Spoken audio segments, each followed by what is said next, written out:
Akkam jirtu hordoftoota chaanalii kana.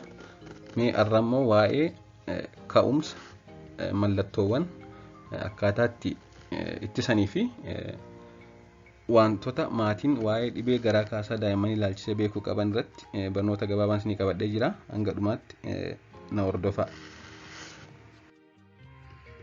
Dhibeen garaa kaasaa dhibeewwan gurguddoo daa'imman waggaa 5 gadii akka lubbuun isaanii dhaban taasisan keessaa isa tokkodha. Dhibeewwan gurguddoo shanan daa'imman akka lubbuu isaanii dhaban daa'imman keessumaa daa'imman waggaa 5 gadii taasisan keessaa ni jalqabaan dhibee sombaadha. Dhibee saambaa michisa jedhamu, dhibee nimooniyaa isa jedhamu jechuudha. Akkasumas dhibee garaa kaasaa, dhibee maleeriyaa yookaan busaa, dhibee yeroo malee dhalachuu yookaan prematurity isa jedhamu kana. Isaan kuni dhibeewwan daa'imman umurii waggaa 5 gadii ta'an akka lubbuu isaanii dhaban kanneen taasisan gurguddoo shanan akka addunyaatti beekamanidha. Isaan kana keessaa garaa kaasaa tokkodha jechuudha. Keessumaa biyyoota guddataa jiran biyyoota akka biyya keenyaa keessatti wantoonni kun babal'inaan mul'atu. Dhibeewwan kun dhibeewwan ittisoo ga'aa argannaan yeroon yaala argannaan dhibeewwan ittifamuu danda'anidha. Akka daa'imni lubbuu isaanii hin dhabne dhibeewwan ittisuu dandeenyudha jechuudha. Kanaafuu dhibeen garaa kaasaa dhibeewwan gurguddoo daa'imman waggaa 5 gadii akka lubbuu dhaban kan taasisan keessaa isa tokkodha. Yeroo baay'ee tuffatamuyyuu akka rakkoo cimaatti lakkaa'amuu baatuyyuu malee yeroo akka addunyaatti waggaa waggaan daa'imman miliyoona 3 hanga miliyoona 5 ta'an sababa dhibee kana du'aan addunyaa kanarraa boqotu jechuudha. Waggaa waggaatti daa'imman miliyoona 3 hanga miliyoona 5 sababa garaa kaasaa qofa.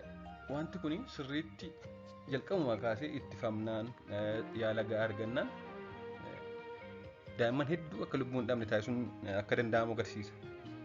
Kunis irra caalaan isaa sababa hanqina dhangala'aa qaama keessa jiru waan fiduufidha.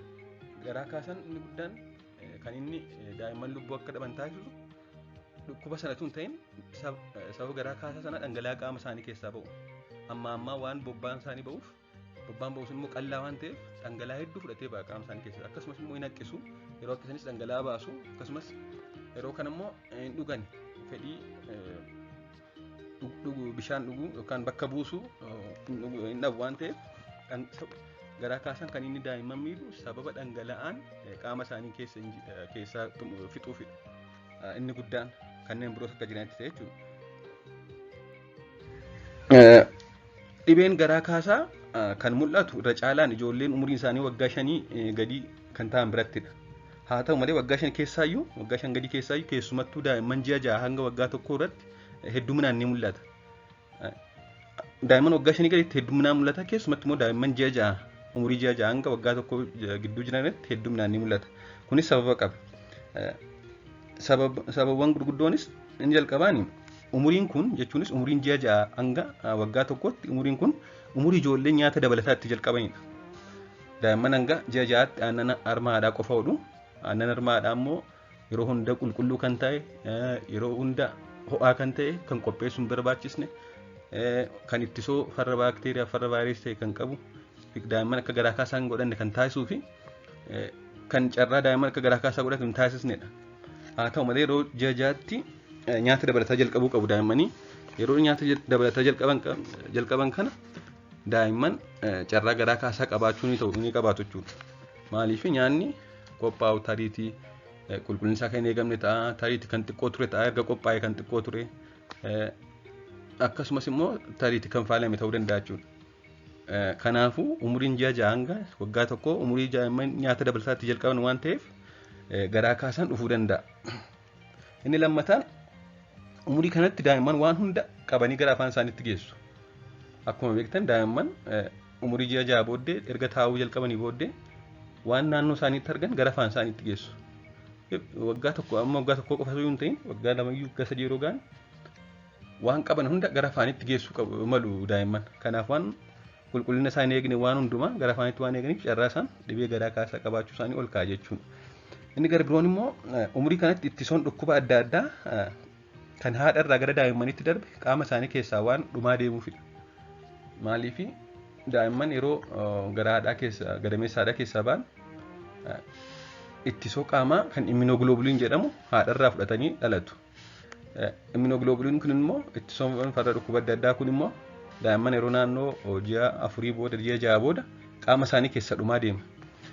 Kana haadharra argatan qaama isaanii keessaa dhumaa kan ofii isaanii immoo reefuu oomishaa waan jiraniif kan ofii isaanii reefuu godhataa waan jiraniif yeroo kanatti ittisuun qaama isaanii xiqqoo waan gad bu'uuf carraasaan dhibee garaa kaasaan qabamu ol kaa'achuudha. Kanaafuu sababa kana sadanii daa'imman umurii ji'a 6 hanga waggaa 1 jiran carraasaan dhibee garaa kaasaa qabaachuu ol kaa'adha jechuudha.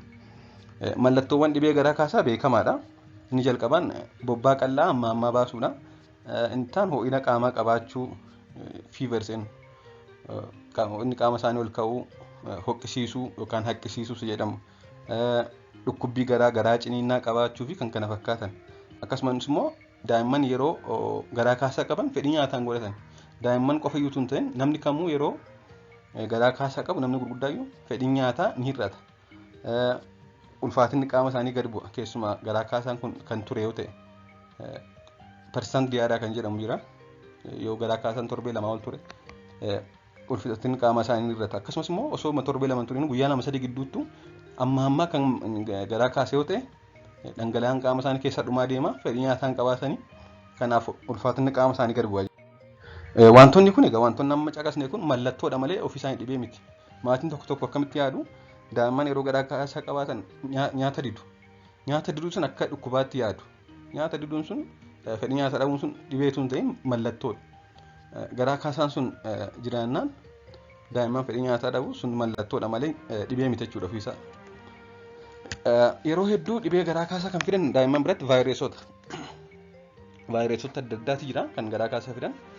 Vaayireesota kana keessaa kanneen talaalliidhaan ittifamuu danda'an jiru. Kanneen akka rootaa vaayirasii kan jedhaman. Akka waliigalaatti dhibee garaa kaasaa daa'imman biratti kan fidu vaayireesota jechuudha. Haa ta'u malee baakteeriyaa fi paarasaayitoonni adda addaa paarasaayitoonni akka ameebaa akka jaardiyaa kanneen kana fakkaatan dhibee garaa kaasaa fiduu ni danda'u jechuudha. Akka waliigalaatti garuu vaayireesota kan baay'inaan garaa kaasaa fidan daa'imman biratti. Keessumaa bobbaan isaanii dhiigaan kan wal makate yoo ta'e ka'umsi dhibee kana baakteeriyaa yookaan ameebaa ta'uu danda'a jechuudha. Gochoota yookiin wantoota dhibee garaa kaasaaf daa'imman saaxilan keessaa wantoota hedduuti daa'imman akka dhibee garaa kaasaaf saaxilaman taasisaa. Isaan keessaa ni jalqaban hanga ji'a 6tti harma haadhaa qofa hoosisuu dhiisuu. Harmi haadhaa aannan harma haadhaa wanta farra baakteeriyaa ta'e wanta farra vaayirasii ta'e of keessaa qaba uumamumaan. Kanaaf daa'imman aannan harma haadhaa hanga ji'a 6tti aannan qofa hin oone carraasaan dhibee garaa kaasaa qabaachuu isaanii ol kaa'ata jechuudha. Gara biraan immoo ji'a 6 booda nyaata dabalataa waliin harma hoosisuu dhiisuu. Hanga ji'a 6tti qofa harma hoosisuu hin ta'in erguma nyaata dabalataa jalqabaniyyuu naannoo ji'a 6 hanga waggaa 2tti itti fufsiisuun harma hoosisuu dhiisuun daa'imman akka dhibee garaa kaasaaf saaxilaman taasisa jechuudha. Inni gara biraan talaallii fudhatiin hafuu. Talaallii keessatti kanneen daa'imman akka garaa kaasaan godhanne taasisan keessumaa garaa kaasaa cimaa akka godhanne kanneen taasisan kanneen akka rootaa vaayirasii vaaksiin talaalliidhaan daa'imman hundaaf akka biyya keenyatti kennamaa jira. Daa'imman hin talaalchisiin hafuun daa'imman akka dhibee garaa kaasaa godhatan taasisa jechuudha. Inni gara biraan immoo xuuxxoo hoosisuu. Xuuxxoo hoosisuun daa'imman akka dhibee garaa kaasaa godhatan taasisa. Xuuxxoo hoosisuu qofa sun ta'in nyaata qophaa'ee yeroo dheeraa tures nyaachisuun daa'imman akka dhibee garaa kaasaa godhatan taasisa jechuudha. Kanaafuu xuuxxoo kennuu dhiisnee daa'imman yeroo aannan dhugsisnu yeroo waan biraa dhugsisnu siinii fayyadamuu.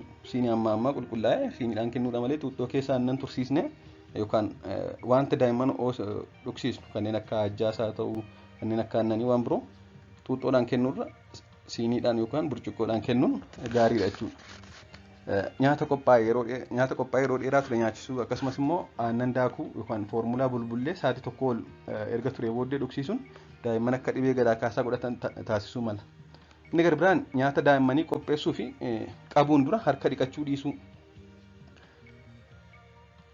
Daa'imman umurii sanatti umurii waggaa 1 gaditti keessumaa ittisuun qaama isaanii cimaa waan hin taaneef hangi baakteeriyaa yookaan vaayirasii yookaan paarasaayitii xiqqoomti ishee dhibee garaa kaasaatti fida.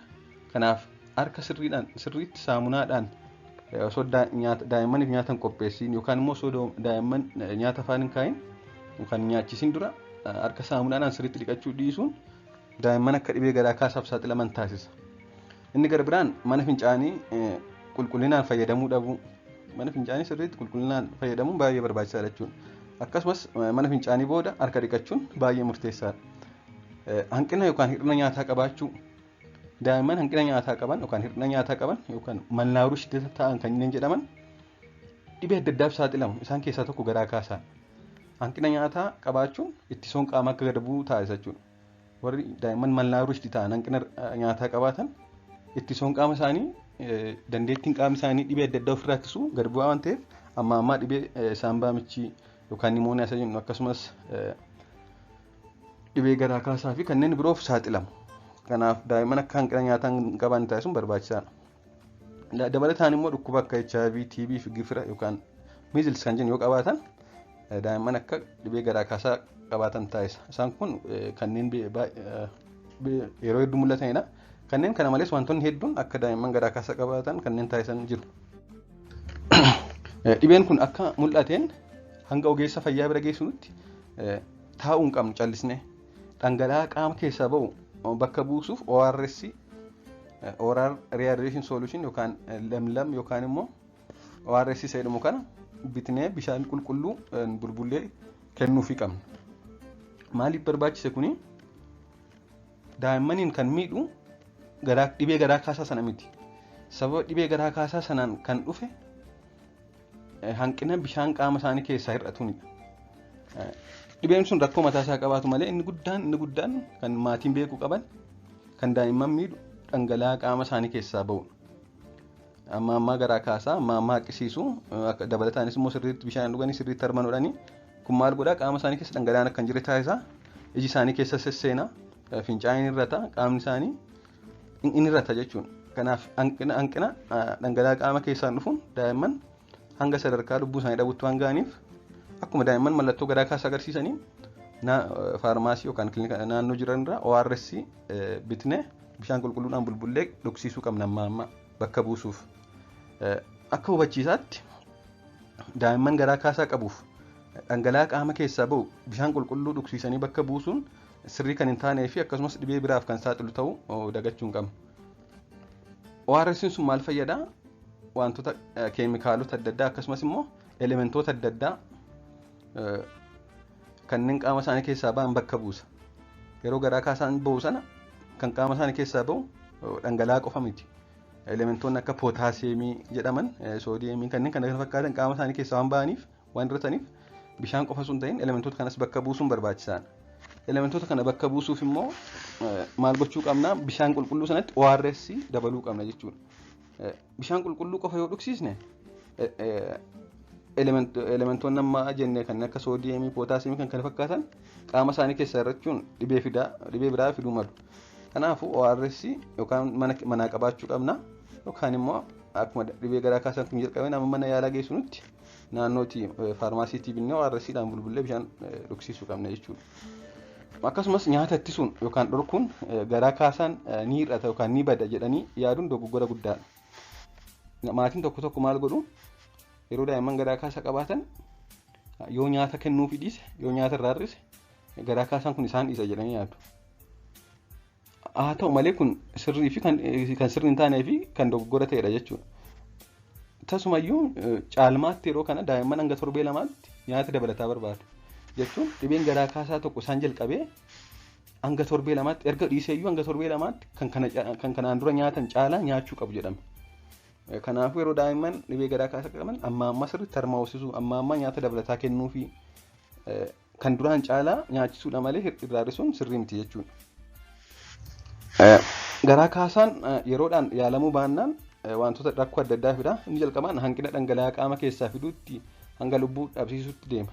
Akkuma armaan olitti jenne yeroodhaan bishaan sun bakka bu'uu baannaan dhangala'aan qaama isaanii keessaa bu'u sun bakka bu'uu baannaan ORSdhaan hanqina dhangala'aa fida qaama isaanii keessatti. Hanqinni dhangala'aa sun immoo hanga sadarkaa lubbuu dhabuutti taasisa jechuudha. Inni itti aanu hanqina sukkaaraa qaama isaanii keessa jiru gad buusa. Hanga sukkaaraa qaama isaanii keessa jiru gad buusa. Hypoglycemia fidachuudha. Maaliif nyaanni isaan fudhatan yookaan nyaata diduu akkasumas immoo qaama keessa dhangala'aan gad hin ba'a absorb hin ta'u jechuudha. Nyaata isaan nyaatanis salphaatti. Akkasumas immoo yeroo isaan dhukkubsatan hangi glukoosii isaan barbaadan ol kaa'an ta'eef hangi sukkaara qaama isaanii keessa jiru gad bu'uu danda'a jechuudha. Hypoglycemic ta'uu danda'u jechuudha yeroo garaa kaasaa qabaatan. dabalataan kalee miidhuu danda'a. Maaliif dhangala'aan qaama keenya keessa yoo hir'ate kaleen ni miidhamti. Pre-renal acute renal failure kan jedhamu. Sababa dhangala'aan qaama keessa hir'ateef kaleen miidhamu kan jedhamu jechuudha. Akkasumas immoo hir'ina nyaataa ni fida. Keessumaa garaa kaasaan kun torbee tokko torbee lama turan ulfaatina qaama isaanii gadi bu'aa hanqina nyaataa godhatu jechuudha daa'imman. Akkasumas immoo infekshiniin sun qaama keessa akka babal'atu ta'a. Wanti garaa kaasaa fide sun baakteeriyaas haa ta'u, vaayirasii haa ta'u, ameebaas haa ta'u tariitii qaama keessa faca'uu mala. Garaacha keessatti dhaabbachuu dhiisuu danda'a. Kanaaf daa'imman yeroodhaan. Kanaafuu akkuma jenne daa'imman garaa kaasaa qabaannan ogeessa ilaalchuun gaariidha jechuudha. Keessumattuu mallattooleen gaarii hin taane tokko tokko kanneen akka bobbaan isaanii kan dhiiga makate yoo ta'e akkasumas mallattoo hir'ina dhangala'aa kan qaban yoo ta'e fakkeenyaaf iji isaanii keessa seenee jira yoo ta'e akkasumas fincaan akka kanaan dura kan hin fincoofne yoo ta'e kan hir'ate yoo ta'e kan amala dhaban yoo ta'e kan baay'ee dhuguu barbaadan yoo ta'e yookaan immoo kan dhuguu didan yoo ta'e dhangala'aa baay'ees dhuguu barbaaduu danda'u akkasumas fedhii dhuguu dhabuu danda'u akka sadarkaa dhangala'aa qaama isaanii keessa hir'ateen kan dhufudha. Kanaafuu bobbaan isaanii dhiiga makannaan mallattoo hir'ina dhangala'aa qabaannaan ORS dhuguu yoo didan akkasumas immoo yoo baay'ee hoqqisiise jechuun amma hoqqisiisuun maal godhaa dhangala'aan sun akka bakka hin buune ta'a. Maaliif ORS dhugsiisne bishaan biraas dhugsiisne hin deebisu waan ta'eef hin haqqisu yoo ta'eef amma hoqqisuunis dhibee biraa waan fiduuf mana yaalaa geessuun baay'ee barbaachisaadha jechuudha. Akkasumas immoo nyaata yoo didanii kan hin fudhanne yoo ta'e fedhii nyaataa isaanii baay'ee kan cima yoo ta'e fedhii nyaataa dhabuun akkasumas sirriitti of beekuu dadhabuu fi mallattoo biraa yoo agarsiisan jechuun sadarkaan isaan of beekuu isaanii kan irratti yoo ta'e decreased mentation or decreased level of consciousness jedhamu kana jechuun yoo sirriitti of beekuu baatan wanta naannoo isaanii jiru beekuu baatan nyaata yoo didan akkasumas yoo baay'ee hoqqisiisan akkasumas yoo ORS dhuguu didan mallattoo hanqina dhangala'aa qaama keessaa biroo qabaatan mana yaalaa deemuu qabu. Yeroo daa'imman dhibee garaa kaasaa godhatan dhugaatii kanneen akka lallaafaa jechuunis kanneen samsamanii dhufan kanneen akka miriindaa, kookaa, kanneen juusii adda addaa, cuunfaawwan garaa garaa daa'immaniif kennuun sirrii miti. Akkasumas immoo shaayii yookaan buna dhugsiisuun sirrii miti. Maaliif wantoonni kun gaazii qabu kaarboon kan qabanidha. Wantoonni gaazii makatan kun immoo wantoonni samsamanii gurguraman kun akkasumas wantoonni akka juusii ta'an kun itti cimsuu danda'u jechuudha dhibee sana. Maaliif dhangala'aan qaama keenya keessa jiru akka garaachaatti keessatti dhufanii akka bahu taasisa jechuudha. Akkasumas immoo bunnii fi shaayiin amala amma akka namni fincaa'u taasisu waan qabaniif yeroo namni garaa kaasa yeroo daa'imman yookaan namni biroo yeroo garaa kaasa qabu wantoota akka kanaa kan fayyadamne gorfama. Sababni isaas baay'inaan kan garaa kaasaa fidan vaayirasota waan ta'eef dhibee kana ittisuun itti cimsuu danda'u. Akkasumas immoo ORS fi zinkii alatti qoricha farra baakteeriyaa ajaja ogeessaan ala yeroo hundaa ni barbaachisa jedhanii yaaduun dogoggora. Maatiin tokko tokko akkamitti yaadu yeroo daa'imman dhibee garaa kaasaa qaban dawaan biraan qorichi ta'e qorichi farra baakteeriyaa yookaan farra paarasaayitii kennamuu qaba jedhamanii yaadu. Haa ta'u malee kun barbaachisuu dhiisuu danda'a. Maaliif yeroo hedduu akkuma jenne vaayirasota kan dhibee kana fidan dhibee garaa kaasaa. Kanaaf wanti kun ORS fi zinkii argannan daa'imman qoricha biraa barbaaduu dhiisuu danda'u jechuudha. Qoricha biraas qoricha farra baakteeriyaa yookaan paarasaayitis yoo barbaachise qorannoo laaboraatoorii taasisuun ajaja ogeessaadhaan qorichoota kan fudhachuun ni danda'ama. Maloota ittiin dhibee garaa kaasaa kana maatiin daa'imman isaanirraa ittisuu danda'an keessaa kanneen gurguddoon ni jalqabaan hanga ji'a ja'aatti harma haadhaa qofa hoosisuu akkasumas immoo hanga waggaa lamaatti nyaata dabalataan dabalata yeroo isaan barbaadanitti aannan harma haadhaa hoosisuun daa'imman akka dhibee garaa kaasaan godhanne taasisa jechuudha. Inni garbiroon xuuxxoo fayyadamuu dhiisuu yookaan immoo yoo dirqama ta'e xuuxxoo fayyadamuun gaarii miti hin gorfamus barbaachisaas miti. Maal gochuu qabnu bakka kana yoo waan dhugsiisnu wanta akka siinii bunaa yookaan burcuqqoo adda addaadhaan dhugsiisuu wayya jechuudha. Yoo dirqama immoo xuuxxoo fayyadamuu qabu ta'e yeroon bishaan bulluqaa fi saamunaan xuuxxoo sana qulqulleessuuf akkasumas jijjiiranii fayyadamuu akkasumas nyaata yookaan aannan bulbulle tokko sa'a tokko oliif tursiisuu hin qabnu jechuudha. Akkasumas nyaata qophaa'ee ture nyaachisuu dhiisuu bishaan qulqulluu dhugsiisuu yoo bishaan qulqulluu samsamamee gurguramu kan dhiyaatu hin jiru yoo ta'e bishaan nuuf dhiyaatu karaa adda addaa danfisuun qabbaneessanii akka dhugan taasisuun barbaachisaadha jechuudha. Akkasumas nyaata qopheessuu fi nyaachisuun dura harka saamunaan dhiqachuu, mana fincaanii fayyadamuun booda harka ofii saamunaan dhiqachuu, daayiperii jiruun boodas akkasuma harka dhiqachuu, daa'imman talaalchisuu, daa'imman akka harka dhiqatan taasisuu, akkasumas immoo nyaata madaalawaa nyaachisuun akka hir'ina nyaataa hin godhanne gochuu barbaachisaadha jechuudha.